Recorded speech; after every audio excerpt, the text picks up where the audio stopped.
Hi everyone, in front of me I've got OPPO Reno8 and let me share with you how to change video resolution on this device.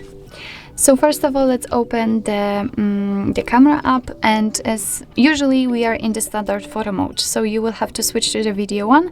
Let's tap on the video since it is highlighted, and if you can see the red color inside the shutter button, it means that for sure you're on the video mode. So now we have to take a look at this option bar, and on the second position from the right we've got the resolution, and we've got two different options. So we've got 1080p option applied, as you can see this option is marked, and next to it we've got another option 720p. So basically that's all we can do. Let's tap on it simply. Let's tap on it.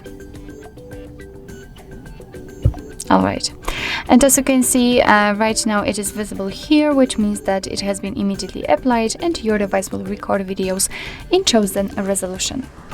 So actually this is it. This is how to change video resolution in your OPPO Reno8. Thank you so much for watching. I hope that this video was helpful, and if it was, please hit the subscribe button and leave the thumbs up.